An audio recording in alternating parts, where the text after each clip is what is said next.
Hello, Carlos. Sorry, Lucas. Are you all right? Hey, how's it going, Michael? You all right, mate? Spot on. Can you hear us okay?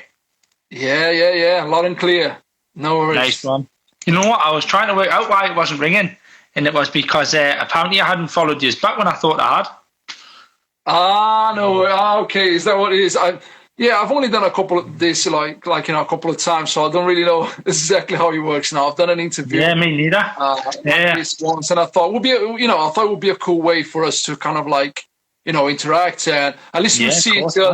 other, and and if you want, and if anyone as well wants to join in and watch us, then Yeah, of course. feel free to Got a do that couple of as well. people down here by the looks of it. Somebody called Buddy Beatnik, and then Sonic.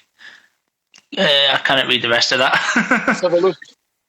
All right, yeah, cool. These Yeah, there's are already people coming in. Sonic Gun Concepts. Yeah, they're promoters. Yeah, we played a couple of shows with them. Oh, nice They're one. actually great people, and they're going to do a festival in Birmingham. I Oh, think it's spot on. Sonic Grave. Really cool festival they're putting on.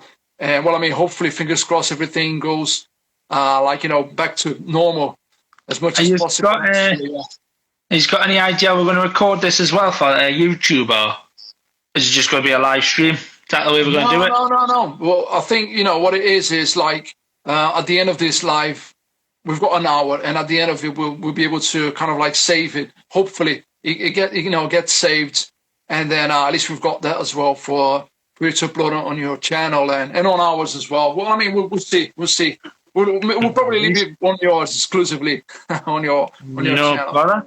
I mean, I Yeah, don't know I if don't you've know if you seen the wanted to. YouTube channel there, but obviously I've got all my other interviews on there. Yeah, yeah. I've done a pretty cool one today as well. I interviewed a lad called Michael who lives over in Austria. It's the second time I've Oh, interviewed him. that's cool. Um, That's cool. Yeah, check some of the interviews. It's pretty cool the work you do, and I just wanted to say, before we start, I wanted to say thanks for being no, no really worries. responsive really quickly and stuff, and hopefully I will No bother hopefully at we're all, man. cool. Yeah, No thanks a lot. worries. If you want to do an So, introduction, because maybe people on my channel, I think yeah, I've done a bit of an intro about you and stuff, but I don't know if maybe you want to talk about what you do. I know that you kind of you have a radio show as well, I believe, I right? used to, yeah. I used to be at Nova Radio Northeast, 102.5. I used to do a lunchtime show there. I interviewed a couple of bands on there, but nothing major. I mean, Cornerstone was one of them. Good interview, that one.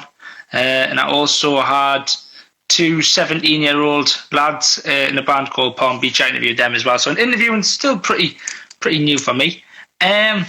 So basically what I normally do when I do one of these, I just run down the questions, make sure you are happy with that. So basically, I'm just going to run down the questions. Obviously, you don't have to answer them yet, but just to get you thinking. So first of all, what is your aim as a band? How did you both get into music initially? Who are your biggest influences? Where has been the biggest stages you have performed on? How did it come about you attracted media attention? Who typically writes the lyrics to your music, and what are the meanings behind your tracks? How are the preparations going on the release of your new album, The Upside Down? Can you give away any exclusives? And then it's tell me more about your yet-to-be-released single, Always True. What kind of reaction you're hoping for to come from that? And then what are your plans for 2021? Then social media links, and then just anything else that you want to mention as well. All right. Fantastic, mate. Cool. Okay. Well, I mean, yeah, that's a lot of cool questions there, a lot of interesting questions. I won't remember everything, but No, if we I'm start going from to go the through them top, slow now. yeah. As soon as we're ready to go, as soon as you are ready to go, and I mean, I don't know if in an edit you can chop all this bit out and then we'll just have this straight interview. But no, whenever you're ready, mate. Yeah, no, I'm good to go. I'm No, good to ready, go. go. Far away. On. I'm excited. I'm excited about this. No worries. Ready? So, hello again. It's Michael Hepple here, this time in conversation with Free Spirits, an indie rock and roll band based in the capital city of England, that being London. So, we've got Carlo Mariani. Is that right? Yes. I have Yeah, you got is your it. brother Lucas with you as well? Yeah. That's my brother. He's the bassist in the band, and he also kind of does backing vocals. He kind of writes as well together with me sometimes. He couldn't be in today because Couldn't be. I was just going to say, is he with you? because it's just gonna be me tonight. But he's with us in spirit. He's working at the moment because we also have to work. Yeah. But he's definitely gonna be on the next one.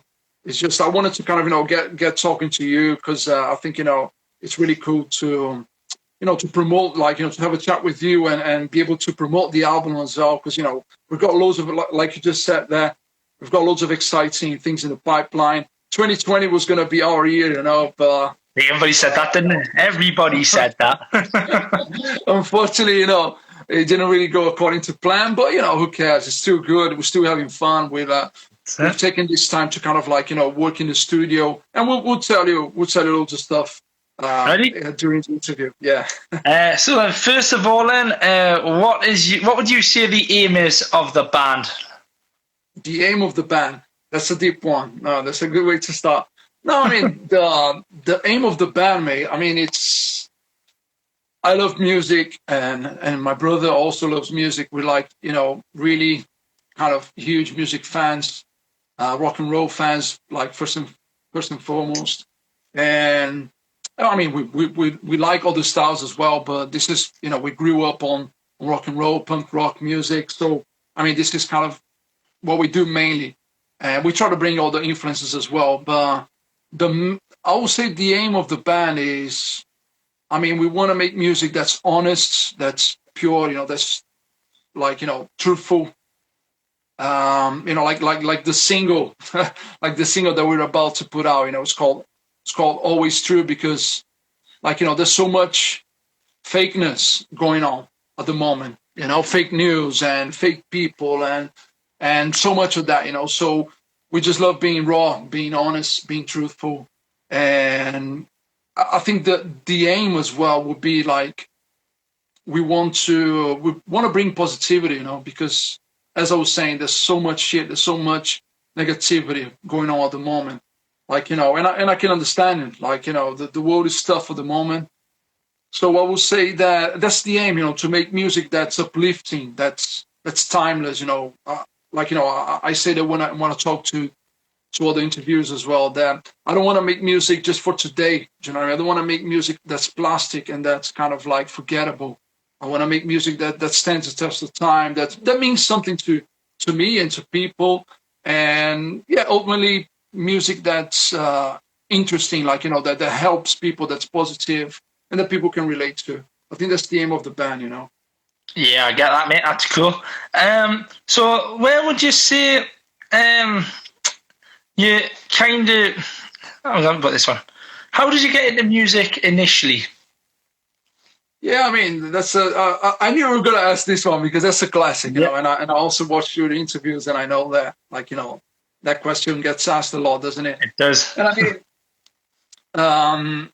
I mean, ever since I was ever since I can remember, I've always wanted to be a musician. I've always wanted to be a rock and roll star. Be in a band and stuff. I mean, joking, but I've always, like I said to you, I've always been into music, and maybe I don't know. I think it all started in maybe '95. I was into music. I mean, I listened to music before that, but because it was late '80s, music wasn't that great. Let's just be honest. Yeah. And I was too young to be into Stone Roses and maybe New Order, the cool stuff in the '80s. All I got in the radio when I was growing up was I don't know, Aha and Mr. and Duran Duran, you know what I mean? The cheesy stuff. But I'll tell you what, when I go back to it, going on a tangent, but just because it's funny. I'll sing you one of these tunes just in the shower now. Some of the tunes were good. I had a lot of prejudice against the '80s, for some reason. I think because the drums really sounded really shit and stuff, and the production. But I think it is what it is. It is the sound of that time, of that era, and I learned to kind of like it. Some of the bands from the '80s, I kind of respect. I can understand what they were doing. maybe there wasn't that many bassists around or drummers, like real drummers to play real drums. So they had to kind of come up with this electronic stuff. But anyway, going back to what made me start music, like enjoying it and getting into music. Certainly it wasn't a high and all those guys, but like, the music was always there in the house, in the background. I come from a family, an Italian family that loves music. So, I was surrounded by kind of Italian music and also Brazilian music. And so, I can remember like a bit of classic music going on in the background as well. But I think my dad got into a really kind of weird rock phase where he started bringing like kind of Alice in Chains LPs and then like, Black Sabbath tapes. I remember like checking out this really cool tape that had like Black Sabbath, Led Zeppelin, Eric Clapton's Cocaine track. And I'm like, I dig that, I was too young to even think about going in that route, in that direction, becoming a musician and stuff, being in a rock band. But I just started liking that. And I think 95, like I was saying to you, I think 95 was when really everything changed, for me, because I think Morning Glory came out. And I just remember seeing them guys, like Oasis on the screen, and MTV was big at that time. And, we started seeing, obviously, Wonderwall, the big ones, the big hits, Wonderwall and Don't Look Back in Anger. And that hit me like, that kind of hit me. And I'm like, fuck, this is it, man. This is what I want to do. Like watching them on stage and watching them doing their thing, it just changed everything for me. From there onwards, I've never looked back. I've always wanted to be a rock star from that moment. I mean, I say rock star like it's not the main aim. Like I was saying to you, it's just the love for music and being on stage and making music. But I mean, obviously, the cool side of it attracts you as well, doesn't it? So. Yeah, I think that's where it started, and it's just been kind of a constant growing from there. Like, from Oasis, obviously, we started getting into the classics as well, Beatles and the Stones, and like everything that came behind, like, everything that kind of influenced them as well. So we started kind of digging backwards and have a look at all 70s stuff, digging deeper, 70s and 60s and even 50s rock music. And man, it's like, I just love music. It's a lot of influences on there. Yeah, man. I mean, so where's been the biggest stages that you've performed on? Biggest stages. I mean, yeah, that was an interesting phase of our career, if you like, of our kind of, of our journey, where we formed Free Spirits. We weren't called Free Spirits back then. We were called Free Spirits. Pretty much the same thing. But anyway, it was a different lineup. It was pretty much me. I started the whole thing alone, and I was kind of like, I studied music production, and I was recording my own songs, just recording my own songs, and I've put out a few couple of EPs and one full album, but all produced by myself and recorded by myself. But I wasn't really taking it that seriously, let's say, That was around 2013, I think 2014. But then we got invited from knowing Alan McGee, from Creation Records. Shout out to him. He's probably not online now, but hopefully we'll be able to see it. So, he's a great guy, that I got to meet before I was in Free Spirits. I was in another band. Me and my brother were in this band as well. And we just kind of were playing up and down the country and stuff. And we met Alan McGee in Southampton once, like playing in a venue there. And we just kind of like struck a relationship, started chatting and stuff. And he wasn't in the music industry at that moment. Like, at that time he was kind of out. He wasn't doing anything. But anyway, from that relationship, we heard that Hurricane Number One was returning, like, they were reforming and stuff. And started chatting with the guy, the singer at the time there, and also started chatting with Alan McGee, saying, man, I used to love that band. Like, I used to be a fan of the band when I was in school, like in my school days. Don't know if you remember that tune, "Step Into My World." So that was a hit in 99, 2000. I don't know, something like that.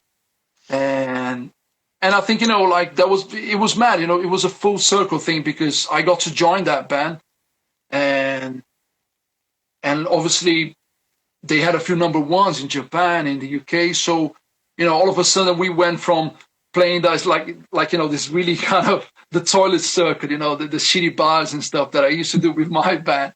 We we did some good shows as well. It's not like that, but nothing of that kind of size. And then when we started playing as Hurricane Number One, when we reformed and stuff, we all of a sudden we played Star Shapes Festival here in London, which is quite big. It was at the Garage. And then we played Bingley Festival, which is nearer you, more or less. Don't know if you heard of it, I think it's North Yorkshire. Bingley Festival, quite big. I don't know how many thousand people were, quite big capacity. I'll say, Yeah. I don't know, maybe 25,000 people. That was the biggest stage. That was crazy. Stage you've been on. We were playing alongside Carl Barrett and Ash, and I think Funeral for a Friend were doing the last show there as well. So that was insane. Do you know what I mean? The growth from going to playing to five people and a dog and the bar staff, and I say that, but sounds like we didn't play good shows. We play loads of good shows. We play big stages as well. Busy shows as well. We played loads of busy shows, but you know what I mean? It was the independent circuit, and then all of a sudden we started playing these big festivals. We did a tour of Japan, and that was a sold out 4 dates in Japan because, like I said, they had a number one there, and that was insane, man. That was mega. That was the other side of the coin, the other side of the industry, and that was really cool. That opened a lot of doors. We met a lot of people, and I'm really grateful for what we did there. But I think that answers your question, the biggest crowd that we played. It does indeed, mate. How did it come about as well? You attracted some media attention. How did we attract? So how did it come about that you got media attention? Chasing people, like I did with you, do you know what I mean? Like sending you a message saying, hey, how you doing? You're right, man. Can we do this thing? And can we have a chat and stuff? It's a crazy industry, man. You need to know people, and you need to know the right people. And I say that, but not in a negative way. I say it in a cool way, in a networking kind of way. I know that term gets kind of thrown around a lot. But, I think it's about really kind of nurturing those relationships. Being honest, being genuine, obviously, not being not kind of chasing people to. Let me get this because then I'll get that and I'll get there. Career kind of driven people. Just being honest, listen, really enjoy the work you do in your radio or or with your blog or with your website or whatever it is, and then you kind of you start getting those connections, those relationships. But saying that, it's not easy. It's not easy. We're still trying. We're still getting out there, and hopefully things will improve. This has been a tough year, but we were able to do loads of stuff online like this, some online gigs as well, but some interviews as well. But I would say the coronavirus has really affected you. Yeah, man. I can't wait to just get back to normal, get back on stage. This is where we thrive. This is where we are really ourselves, on stage doing what we do and singing and playing and kind of getting that vibe from the crowd. But what I was going to say is that, media attention, I think it's going to come, man. It will come. We're not getting enough media attention, but I'm not complaining. It will come, and that's why I really appreciate this, this chat that we're having today. I think it will come at the right time. I think when you're making the right music and you're doing it the right way and you're speaking to the right people and you're putting yourself out there like I am doing today, and I plan to do loads more. We as a band, I've moved to London to make it, man. I take this really seriously. This is why I'm here. I'm not originally from London. And, I used to live in all the places. I live in Basingstoke. That's where we started the band, in a really small town in Hampshire. And then we moved to Coventry, lived 2 years there, and really got involved in the scene, meet loads of cool people there, and great bands, play loads of really cool shows. But even there, I felt it wasn't the right, not that it's a wrong place to be. It isn't. It's a really cool place, great people, really down to earth. I loved my 2 years there. But what I'm saying is, at the end of the day, we thought if we want to do this and we want to do this, like, do this full time, we need to be in London. That's, that's the conclusion that we came to. And we are. My brother's been here for a couple of years. I've been around the world, and now I'm finally here, and I'm going to chase him, and I'm going to chase him, and I feel that I'm on the right way, on the right path. Yeah. Yeah, indeed, man. So who typically writes the lyrics to your music, and then what are some of the meanings behind some of your tracks as well? Cool. Yeah, I mean, you're talking to the right man, because I am the one that writes the lyrics. You don't write handy that. Yeah, I mean, I love it, man. Like, I try not to talk only about like serious stuff, but the thing is, like, we talk about loads of different topics. It's not like we decide to talk only about this, only about that. We write songs about life, about love, about about everything, about kind of growing up and about being in a band, everything. But the thing is, I try not to be too political about stuff and like really try to get into that and stuff. But we can't avoid it, because we as people, we live in a society, and we need to talk about these issues, and especially these days, like that we're living right now. They're so mad. They're really strange days. So I think if you're a songwriter and you're not talking about, if you have the ability and you're not talking about this now, it's a wasted opportunity. So what I've been doing is, and this is like, it brings us to what the new record's going to be about, the Upside Down. It's really kind of like, it's a nod to Stranger Things, which is a series that I really enjoy watching and stuff. And it's got that nod to the 80s as well, which was cool. And but like, what I'm saying is, I kind of, it's almost like, what do you call them albums, like Dark Side of the Moon and albums like that. It's almost like and Sgt. Pepper's and stuff. It's almost like a theme album. But I didn't really want to go like concept, like, full concept album. But mainly what it is all the themes are related. All the songs have related themes. Like, it kind of all blends into each other. Like we're talking about society. We're talking about, like I said to you, like, fake news. And we're talking about the madness that we're living right now, and, the hardships that we're all going through, and loneliness and isolation and anxiety and all this stuff, So I'm just kind of, it's just me, but talking about things that hopefully everyone will be able to relate. But there's a happy ending as well at the end, It's not all doom and gloom. It's not just all kind of like negative. We try to keep it light and rock and roll at the same time as well. Yeah. Yeah. So how would you say the preparations are going then on the release of your new album? Then obviously, like you said there, the Upside Down. And is there any exclusive, that you can give away about the album as well? Yeah, I mean, as you can see, I'll show you. I'll give you a quick tour. But like, I live in a studio. That's our kind of home studio there. And, we're constantly creating, writing. Looks smart. Looks very smart indeed. Yeah. This is what we do. Every time we got some spare time, obviously from work and everything, like I said to you, we still, unfortunately, we still have to work. We're not doing this full time yet, but we'll get there. But anyway, like I was saying, we're working hard on this album, and it's been a journey as well of, like, ups and downs. We started it in, I think it was April 2019. We started in Coventry.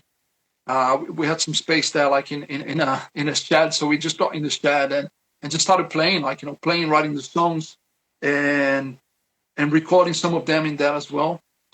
Unfortunately, we got complaints from neighbors because, like, it's really hard being a musician, man. Like, in all senses, like, when you're trying to create some art, like, now we're being told to retrain and forget about art and forget about music. But, it's something that you have, like, within you. It's so strong that you can't really not do it. You have to do it. And, we had complaints. We had to stop recording and playing that. That was a fucking, that wasn't good. That wasn't good at all. But it is what it is, man. So, we started like going into studios, and even we don't have a huge budget, we didn't sign. So, we're independent. So we started doing our own thing, recording at home and recording in made studios and stuff. And that's how we're doing it. We're building the album slowly. And it's just going to be 12 tracks. Like I said to you, it's all got like, that it's all more or less got a theme. Like as if I'm taking the listener on a journey, like going inside into this kind of like twisted world that we're living like now, like the upside down. Nothing really looks as it seems. There's a lot of people commenting right now that it feels like we're living in a film, in a sci-fi movie, right? It doesn't really feel real, and that's what I'm touching. That's what I want to talk about now. And if there's any exclusive that I can give, what we're gonna do is we're putting out a few singles. We had 10 Days to the Sun that was out last year, and then we had One Big Family, which was a track that we dropped in June, July, and that was really cool as well. Once again, talking about like society and trying to bring up a bit of light and a bit of peace to the world and stuff, and because it was all that was back then when we were having kind of Black Lives Matter and a lot of protests, a lot of fighting and stuff. Yeah, we put out that track. I think it kind of it all as a message to help out on that theme there. And then now we're putting out a new single. We wanted to put out more singles, but the thing is as well, like with COVID, that really hit us hard. The plan was to release this album this year, but I was living in Spain when the whole thing kind of like hit the fan, and from March onwards we got really kind of into kind of complete lockdown in Spain. So here I was like wanting to like do the album and put that record out and start kind of touring with the band. And the band was here, but I was in Spain, and we couldn't do anything. It was so shit. Like we were stuck at home for so many months, and all I could do really was just write more songs and start recording them, planning for the album. But the album's going to be out. It's going to be on 2021, hopefully early, kind of like first half of next year. And we're going to be doing some more stuff and giving more exclusive. Like we have a Bandcamp page, and go there, and if you join, it's like a Patreon thing. If you join Bandcamp as a kind of top tier fan, we're going to be giving out exclusives like demos and B-sides and acoustic versions. There's going to be an acoustic version of Always True, stuff like that, for the special fans. So if you're listening, special fans, get on that, get on the Bandcamp. Could be well worth your time. Anyhow, tell me more about your yet-to-be-released single, Always True. Thank you very much for sending me that as well earlier on. Had a good listen to that. I sent you my feedback to that. And I'm not going to obviously say what I said. I'll let you bring that out when obviously you release it. I don't want to spoil it for anybody or kind of change anybody else's kind of idea of what they think of the song. Feel free to say, like, did you like it? I did like it. It was very, very good. Very good instrumental on it as well. What kind of reaction are you hoping for to come from that track as well? Mate, I think that it's the best track that we've ever wrote. The best track, definitely the best recording we've ever done. It was recorded by us, but we really took time. This time around, we released some tracks where, you can still tell that that is very kind of like indie, very independent, like in the production and stuff. But this one, we really kind of wanted to go all out. Bring out the big guns, and I think it's our most powerful song. It's heavy, it's dense, it's. I think it's gonna hit people. I think it's gonna kind of shock a few people because we come from like. It's not that we come from a Britpop school, but I think a lot of people associated us to Britpop because we're huge Oasis fans and The Verve and all that stuff, and also because we've been on Hurricane #1, which was as well Britpop. We're changing, we're changing. The times are changing, and our influences are changing. The stuff that we listen to, I've been getting into a lot of like post-punk and post-hardcore, like kind of listening to more heavier stuff. I think because of the times, the times get you more pissed off and angrier. So start listening to heavier and angrier music as well to go with it. And always true. It's going to be the one, man. I think it's going to be the one that really kind of takes us from, let's say, independent band into the next level. I think it's going to take us to the next level. I hope people like it. I like it. The guys in the band like it, obviously, but I just hope that people get to hear it, because there's so much going on right now, isn't it? We get flooded. It's a saturated market, right? There's so much music going on.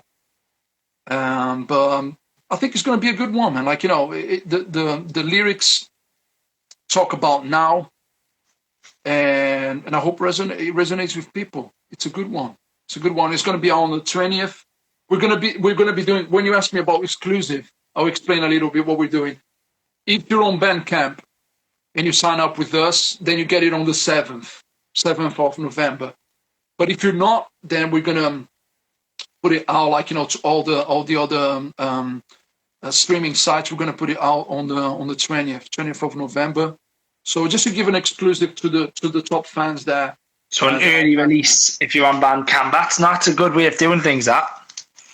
Yeah, because I'll tell you what, you probably know this, but Bandcamp is the only one, it's the only website that is doing, I believe on normal circumstances, they give you 75% of your money. People actually buy, I think they can sign up for streaming, or they can download the track or whatever it is. But they actually pay and we get the money. Whereas, in websites like Spotify, Apple Music, the lot, I think you get half a penny, man. Probably even less than that per stream. So it's peanuts, So but I mean, I'm not going to complain. I'm not going to be mourning here about it. It is what it is. It's the platform that we got, and I think it's a good platform for projecting us to kind of to get exposure, but definitely not to leave. You couldn't leave off that. It's a joke, but it's what we've got, and we gotta play the game. What can you do? Indeed. So obviously, other than the release of obviously the new album Upside Down, what other plans have you got for 2021? Loads, man, loads. World domination. We're gonna take overs. But no jokes aside. I mean, we're eager, man. We're just eager to kind of get back on stage and connect with people again, and just kind of show the new songs. This is what we want to do. We want to show the new Free Spirits. We've been around for a while, a few years. We've been on, we've been off, we've been up, we've been down, but we're coming back around now, and we're coming back strong. I think we've got the strongest set of songs there. I would say, man, when you ask me about Always True, I think it's the best song of 2020. And obviously I could be a bit biased, but there's not much out there, I enjoyed it. I enjoyed it. It's a good song. What I'm saying? Yeah, I mean, what I'm saying is this is a strong set of songs. This is going to be a strong. I think it's a game changer. Not just for the band, but I think for rock music in general. When we put it out, and I think you can see from the tracks, the strength of the tracks that we're putting out. It's been consistent, man. We've put out 10 Days in the Sun. It's a good one. Then we put out One Big Family, strong one. And then now Always True, it's going to blow people out of the water. And I think, man, when the album drops, I think it's all definitely maybe, it's on that level, it's on that wavelength. It's raw, it's heavy, it's dirty, and it's meaningful as well. It's got lyrics, which is something that is missing at the moment. Sometimes you get good songs, but really kind of poor and really silly and shitty lyrics, that don't really mean anything. So we've got something to say, we've got something to prove, and the plans for 21 are that. We're probably getting management. Been talking to a few people. We'll be getting management really soon, and that's going to kind of take us on a kind of or to the next level as well. And that's it. I mean, just keep on playing. We've got loads of shows coming. We've got festivals. The new album is going to be dropping, like I said to you, hopefully in March. And we're not stopping, man. We're not stopping. We're going. We're really on the right track now. Well, hopefully you come back and tell us all about how things are going as well. Maybe midway through the year. So anyhow, what social media links, obviously including your Bandcamp as well, that might be a handy one to actually give people the address to. But So how can people access your music as well as obviously social media? Yeah, Bandcamp would be a good one because, like I said, it's the one that really supports us kind of 100%. We have a direct kind of like relationship with the fans there, and also, we get a lot of extras, you get a lot of, kind of exclusive versions and all that. So that's bandcamp.com /FreeSpirits, and you should be able to find us there. But I mean, we're everywhere as well. We really kind of heavy on Instagram, as you can see. I chose to do the interview here. This is how we communicate with our fan base and stuff. And also, Instagram is Free Spirits the band, and then Facebook is the same as well. Pretty much all we do here, we do that as well. Yeah. You can, if you don't use Instagram, you'll be able to find us on Facebook. And what else? Twitter, you can also find us there. It's Free Spirits Bands.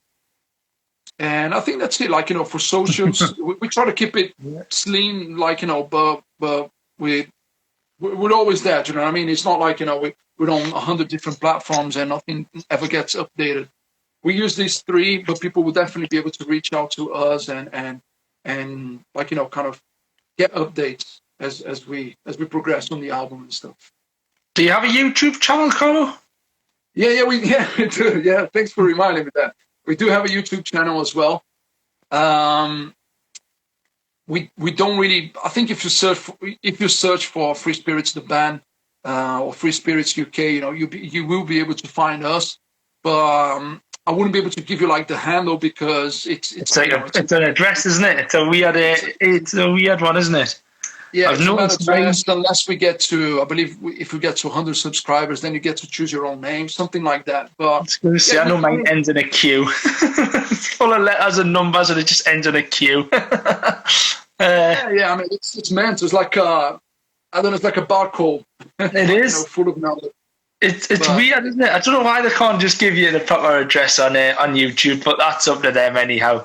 Is there anything else that I haven't covered that you would like to mention as well?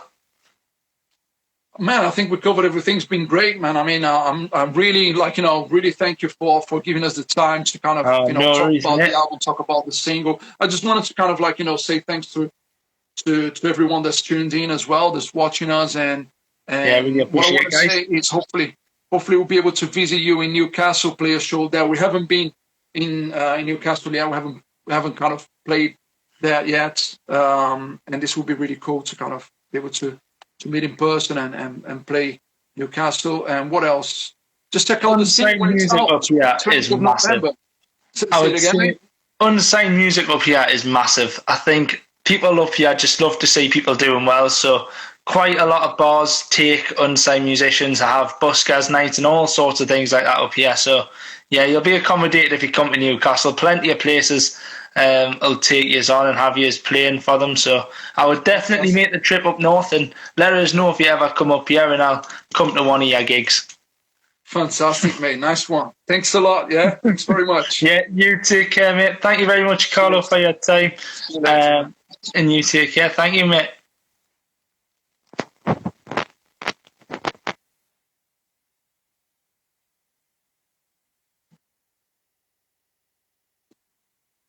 Well, this is it, guys. This has been an interview with Michael Hepple, and he's got his own YouTube channel, and he interviews kind of unsigned artists and independent artists, and we just met. He usually does interviews on YouTube via kind of like telephone, but I thought it would be cooler to kind of like connect on Instagram, so it would be more of a kind of face-to-face kind of thing, and also you guys could tune in. And basically what I want to say for the people that are still logged in, I want to say thanks very much to everyone.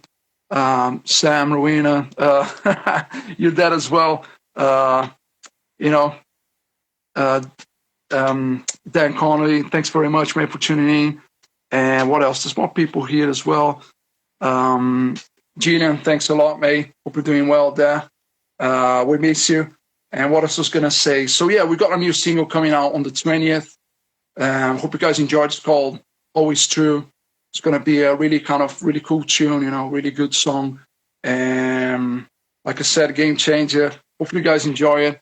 And, yeah, just we got loads of stuff coming out, like new single, new music video to go along with that, and what else?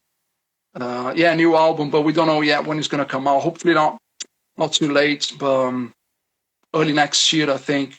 We thought about releasing it this year, but I think it's gonna be kind of pointless. We can't really gig.